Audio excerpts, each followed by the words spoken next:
नमस्कार। आज हम दिल्ली की एक काफी चौंकाने वाली घटना पर बात करने वाले हैं जिसने हाल में काफी सुर्खियां बटोरी। जी। 6 अक्टूबर 2025 की बात है।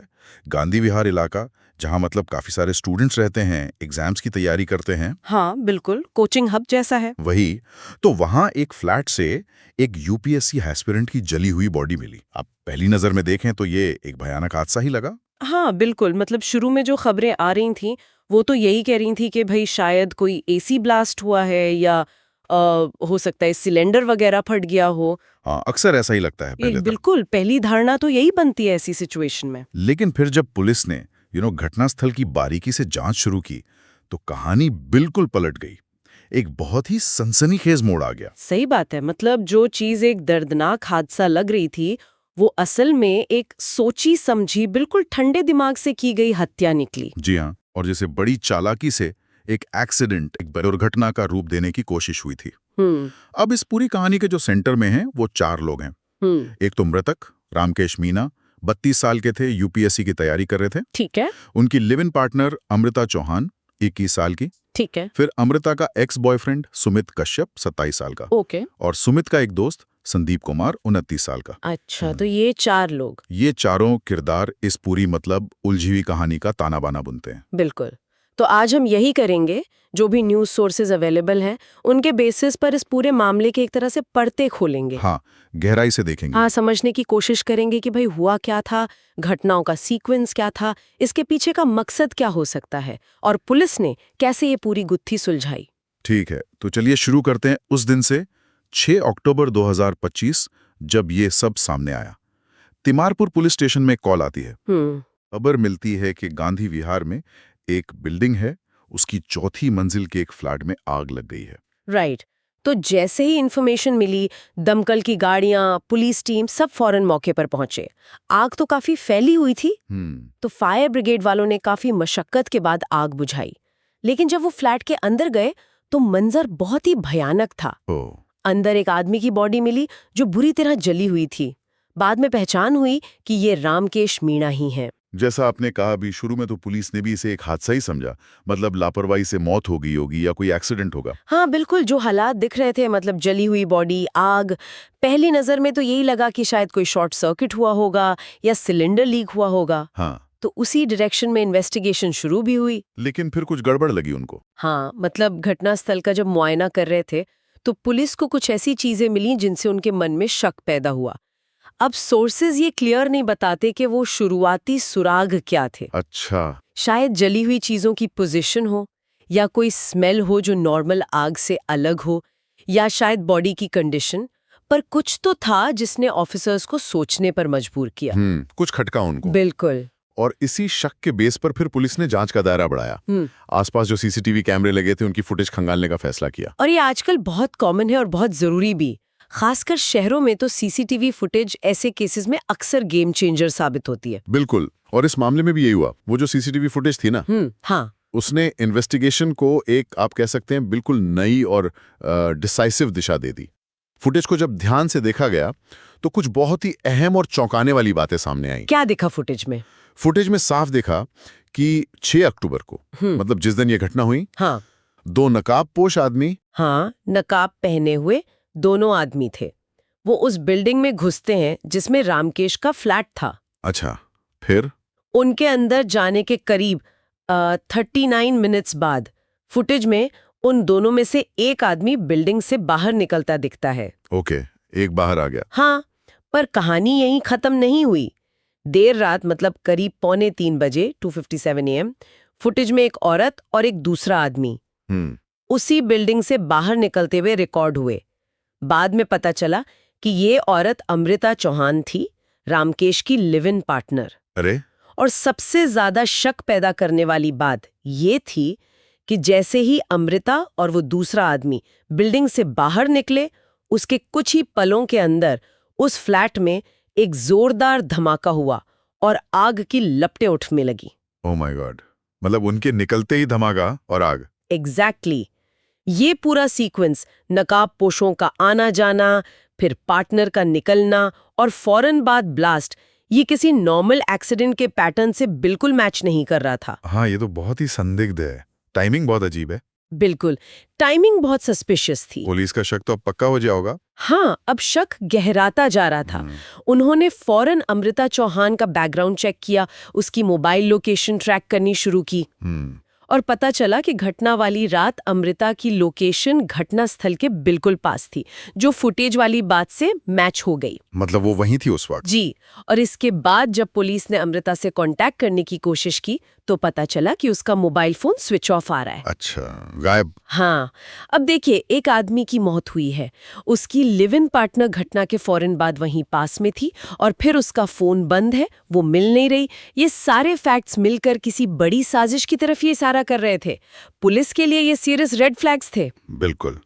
अब पुलिस के सामने सबसे बड़ा सवाल यह था कि अगर ये मर्डर है तो मोटिव क्या है, वजह क्या थी? सही, जांच आगे बढ़ी और आखिरकार जब अमृता चौहान पुलिस की गिरफ्त में आई तो पूछताछ में मकसद की जो कहानी सामने आई वो रिश्तों की कड़वाहट और डिजिटल दुनिया के खतरों की एक बहुत ही परेशान करने वाली तस्वीर दिखाती है। क्या बताया उसने? अमृता ने पुलिस को बताया कि मृतक रामकेश मीना, उसने अमृता की कुछ निजी मतलब काफी ऑब्जेक्शनेबल तस्वीरें और वीडियोस एक हार्ड डिस्क में सेव करके रखे हुए थे। ये तो बहुत सीरियस बात है, डिजिटल प्राइवेसी का मामला है। बिल्कुल, एक व्यक्ति की निजी सामग्री उसकी मर्जी के बिना रखी गई थी और शायद उसके खिलाफ इस्तेमाल भी की जा सकती थी। और इसी हार्ड डिस्क को लेके दोनों में झगड़ा चल रहा था। हाँ, काफी टाइम से इसी बात पर विवाद था। अमृता का कहना था कि उसने रामकेश से कई बार कहा था कि वो तस्वीरें और वीडियो डिलीट कर दे, लेकिन रामकेश मान नहीं रहा था। वो डिलीट करने से मना कर रहा था। हाँ, लगातार मना कर रहा था। और यही इनकार और अपनी पर्सनल तस्वीरों वीडियोस के गलत इस्तेमाल का डर कथित तौर पर अमृता के मन में बदले की भावना का कारण बना। अच्छा, तो यहाँ से मर्डर की प्लानिंग शुरू हुई। यहीं से ऐसा लगता है रामकेश को रास्ते से हटाने की वो खौफनाक साजिश की नींव पड़ी। ये दिखाता है कि आज के डिजिटल जमाने में कैसे पर्सनल डेटा का कंट्रोल रिश्तों में इतने बड़े झगड़े और यहाँ तक कि ऐसे भयानक अपराधों की वजह बन सकता है। लेकिन अमृता अकेली नहीं थी इस साजिश में, जैसा हमने शुरू में बताया। नहीं, अकेली नहीं थी। अपने इरादे को पूरा करने के लिए उसने मदद मांगी अपने एक्स बॉयफ्रेंड सुमित कश्यप से, जो मुरादाबाद का रहने वाला था। जी, मुरादाबाद का। और सुमित कश्यप भी साजिश में शामिल होने को तैयार हो गया। और फिर तीसरा कौन था? फिर इन दोनों ने सुमित के एक दोस्त संदीप कुमार, उसको भी अपने साथ मिला लिया। संदीप भी मुरादाबाद का ही था। अच्छा, तो इस तरह अमृता, सुमित और संदीप, इन तीनों ने मिलकर रामकेश मीना की हत्या का पूरा प्लान बनाया। और यहाँ एक और बात सामने आई थी कुछ रिपोर्ट्स में कि अमृता को ये आइडिया किसी वेब सीरीज से मिला था। हाँ, ये एक काफी इंटरेस्टिंग लेकिन चिंताजनक बात भी है। कुछ न्यूज सोर्सेज में ये कहा गया कि अमृता ने पूछताछ में कथित तौर पर बताया कि हत्या को हादसा दिखाने का आइडिया उसे एक क्राइम वेब सीरीज देखकर आया था। किसी परफेक्ट मर्डर नाम की सीरीज का जिक्र था शायद। हाँ, कुछ ऐसा ही नाम मेंशन किया गया है। अब देखिए, ये सिर्फ अमृता का दावा है और इसे सीधे तौर पर अपराध का कारण मानना तो मुश्किल है। हाँ तो है, लेकिन ये इस बहस को जरूर हवा देता है कि क्या ये जो क्राइम शोज होते हैं, जिस तरह उनमें क्राइम के तरीके डिटेल में दिखाए जाते हैं, क्या वो सेंसिटिव या क्रिमिनल माइंडसेट वाले लोगों को असर कर सकते हैं, या सिर्फ तरीके बता देते हैं? हाँ, या ये सिर्फ क्राइम करने के मेथड्स का एक सोर्स बन जाते हैं? ये एक मुश्किल सवाल है, इसका कोई सीधा जवाब नहीं है। खैर, तो प्लान बन गया था, अब उसे एग्जीक्यूट कैसे किया, तरीका क्या था? तरीका बहुत ही भयानक और सोचा समझा था। उनके प्लान के मुताबिक सबसे पहले रामकेश मीना का गला घोंटा गया। पहले हत्या की? हाँ, पहले हत्या की। उसके बाद अगला स्टेप था इसे हादसा दिखाना और सारे सबूत मिटाना। इसके लिए उन्होंने शव पर घर में जो आसानी से मिलने वाली ज्वलनशील चीजें होती हैं वो डाली। सोर्सेज में घी, कुकिंग ऑयल और अल्कोहल, शराब। हाँ, शायद शराब या वाइन इसका जिक्र है। ये सब बॉडी पर डाला गया ताकि आग आसानी से और तेजी से फैले। और यहीं पर शायद इन लोगों का बैकग्राउंड काम आया, जैसे अमृता फोरेंसिक साइंस की स्टूडेंट थी। बिल्कुल, ये हो सकता है। अमृता खुद फोरेंसिक साइंस की छात्रा रह चुकी थी, तो ये पॉसिबल है कि अपनी पढ़ाई के दौरान उसने सबूत मिटाने या मौत का कारण छुपाने के तरीकों के बारे में जाना हो, जिसने उसे इस तरह की प्लानिंग में हेल्प की हो। और बाकी दो का क्या रोल था इसमें, सुमित और संदीप? हाँ, दूसरी तरफ सुमित कश्यप का तो अपना एलपीजी सिलेंडर सप्लाई का काम था और संदीप कुमार भी गैस के काम की जानकारी रखता था। अच्छा। तो लगता है इस जानकारी का इस्तेमाल उन्होंने बॉडी के पास एलपीजी सिलेंडर का रेगुलेटर या पाइप खोलकर रखने में किया। ओ, ताकि ब्लास्ट हो सके। शायद यही इरादा था कि जब वो आग लगाएं तो धीरे धीरे गैस कमरे में फैले और कुछ देर बाद उसमें ब्लास्ट हो जाए। इससे आग और तेजी से फैलती। हाँ, और फ्लैट पूरा तबाह हो जाता और लगता कि मौत सिलेंडर ब्लास्ट से हुई है। इससे मर्डर के सारे निशान मिट जाते। और उन्हें शायद ये भी अंदाजा रहा होगा कि गैस खुलने और ब्लास्ट होने में कितना टाइम लगेगा। बिल्कुल, ये संभव है कि वो इस टाइमिंग का अंदाजा लगाने में भी सक्षम थे। और वो बाहर से दरवाजा बंद करने वाली बात भी काफी शातिर लगी। हाँ, वो भी एक छोटी लेकिन बहुत क्लेवर डिटेल सामने आई है। खबरों के मुताबिक अमृता ने फ्लैट से बाहर निकलने के बाद दरवाजे को बाहर से ऐसे लॉक किया कि लगे कि कुंडी अंदर से लगी है। कैसे किया ये? कथित तौर पर उसने दरवाजे की जाली में एक छोटा सा छेद किया और उसके जरिए अंदर हाथ डालकर कुंडी लगा दी। बाप रे। ताकि किसी को शक ही ना हो कि कोई बाहर से लॉक करके गया है। एग्जैक्टली। पुलिस के पास अब तो काफी पक्के सबूत और कड़ियां जुड़ गई थीं। हाँ, अब पुलिस के पास बहुत कुछ था। सीसीटीवी फुटेज में दिखे संदिग्ध लोग, अमृता की घटनास्थल पर मौजूदगी, उसका गायब होना, फोन बंद मिलना और अब पूछताछ में ये सारे कबूलनामे और डिटेल्स। इन सबको जोड़कर पुलिस पूरी तरह श्योर हो गई थी कि ये एक प्लान्ड मर्डर है और इसके पीछे कौन लोग हैं। इसके बाद फिर गिरफ्तारियां हुई। जी, पुलिस की कई टीमें आरोपियों की तलाश में जुट गईं, खासकर मुरादाबाद में, क्योंकि वो वहीं के रहने वाले थे। कई जगह रेड्स मारी गईं और फाइनली 18 अक्टूबर को पुलिस को पहली सक्सेस मिली जब अमृता चौहान को गिरफ्तार कर लिया गया। और उसने पूछताछ में सब उगल दिया। हाँ, गिरफ्तारी के बाद जब पूछताछ हुई तो अमृता ज्यादा देर तक टिक नहीं पाई। उसने अपना जुर्म कबूल कर लिया। अच्छा। उसने न सिर्फ मर्डर की बात मानी बल्कि अपने दोनों साथी एक्स बॉयफ्रेंड सुमित कश्यप और उसके दोस्त संदीप कुमार की भी इस साजिश में शामिल होने का खुलासा कर दिया। तो फिर बाकी दोनों भी पकड़े गए होंगे। हाँ, अमृता से जो जानकारी मिली उसके बेस पर पुलिस ने दबिश और तेज की। 22 अक्टूबर को सुमित कश्यप गिरफ्तार हो गया। और तीसरा? और फिर अगले ही दिन 23 अक्टूबर को तीसरा आरोपी संदीप कुमार भी पुलिस की गिरफ्त में आ गया। पुलिस को कुछ रिकवरी भी हुई होगी इनसे। वो हार्ड डिस्क मिली? हाँ, पुलिस ने आरोपियों की निशानदेही पर घटनास्थल से और उनके पास से कुछ इम्पोर्टेंट चीजें रिकवर की हैं। इनमें सबसे अहम है वो हार्ड डिस्क, हाँ, जिसमें कथित तौर पर अमृता की वो ऑब्जेक्शनेबल तस्वीरें और वीडियोस थे जो इस पूरे झगड़े और मर्डर की जड़ बनी। और क्या मिला? उसके अलावा एक ट्रॉली बैग, मृतक रामकेश की शर्ट और 2 मोबाइल फोन भी पुलिस ने बरामद किए हैं। तो अब इन तीनों पे केस चले? जी, अब इन तीनों आरोपियों के खिलाफ कानूनी कार्रवाई चल रही है। उन पर भारतीय न्याय संहिता BNS की जो रिलेटेड धाराएं हैं उनके तहत मामला दर्ज किया गया है। हाँ, ये बताना जरूरी है कि BNS नया कानून है, IPC की जगह। बिल्कुल। इन पर जो धाराएं लगी हैं उनमें murder BNS section 103, criminal conspiracy आपराधिक साजिश जो IPC 120B के बराबर BNS में है, और आग या विस्फोटक पदार्थ से नुकसान पहुंचाना जैसे BNS सेक्शन 148। ये सब बेहद गंभीर आरोप शामिल हैं। अब मामला कोर्ट में चलेगा जहां इन आरोपों पर सुनवाई होगी। तो अगर हम इस पूरी घटना को संक्षेप में देखें तो ये एक लिव इन रिलेशनशिप में पनपे हुए गहरे अविश्वास, झगड़े की कहानी है।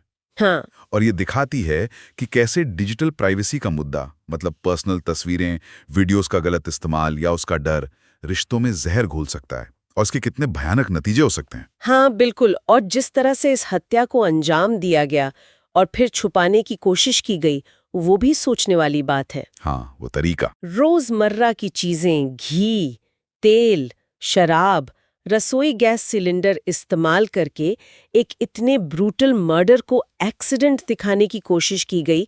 ये अपराधियों की ठंडी सोच और उनकी प्लानिंग की गहराई को दिखाता है। हर कदम बहुत सोचा समझावा लगता है। हाँ, ऐसा ही लगता है। और इस पूरे केस को सॉल्व करने में टेक्नोलॉजी का रोल कितना बड़ा रहा? बिल्कुल, डिजिटल सबूतों की भूमिका बहुत अहम रही।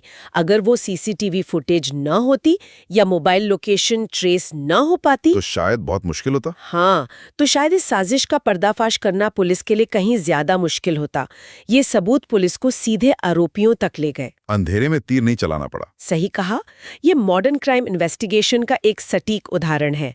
आज के समय में हमारे जो डिजिटल फुटप्रिंट्स हैं, चाहे वो सीसीटीवी में कैद हुई हमारी तस्वीर हो या हमारे फोन की लोकेशन, वो अक्सर अनजाने में ही हमारे कामों का सबूत छोड़ जाते हैं। और ये जांच एजेंसियों के लिए बहुत महत्वपूर्ण सुराग बन जाते हैं। आखिर में ये घटना हमें कई सवालों के साथ छोड़ जाती है। एक तरफ तो ये सोचने पर मजबूर करती है कि हमारी जो पर्सनल डिजिटल जानकारी है, फोटोज, वीडियोस, चैट्स, वो कितनी सेंसिटिव होती हैं। हाँ, और अगर गलत हाथों में पड़ जाएं या रिश्तों में भरोसा टूट जाए तो रियल लाइफ में कितने खतरनाक झगड़ों और अपराधों की वजह बन सकती है। रिश्तों में भरोसे की क्या कीमत है, ये भी ये घटना दिखाती है। बिल्कुल। और दूसरा पहलू जिसका जिक्र सोर्सेज में आया था, वो क्राइम बेस्ड एंटरटेनमेंट कंटेंट के असर से जुड़ा है। हाँ, वो वेब सीरीज वाली बात। हाँ, जैसा कि कथित तौर पर अमृता ने क्राइम सीरीज से आइडिया लेने की बात कही, क्या ऐसा कंटेंट वाकई में अपराध करने के लिए मोटिवेट कर सकता है, या ये सिर्फ उन दिमागों को जिनमें पहले से क्रिमिनल टेंडेंसी है, अपराध करने के नए तरीके सुझाता है? ये एक बड़ी बहस है। हाँ, इस पर सोशियोलॉजिस्ट्स और साइकोलॉजिस्ट के बीच बहस चलती रहती है और इसका कोई सीधा जवाब शायद नहीं है, लेकिन ये निश्चित रूप से एक ऐसा सवाल है जिस पे हमें सोचना चाहिए, खासकर आज के इस मीडिया के दौर में। बिल्कुल। ये कुछ ऐसे गंभीर सवाल हैं जो ये घटना हमारे सामने रखती है, जिन पर व्यक्तिगत और सामाजिक दोनों स्तरों पर सोचने की जरूरत है। आज की इस गहन पड़ताल में बस इतना ही।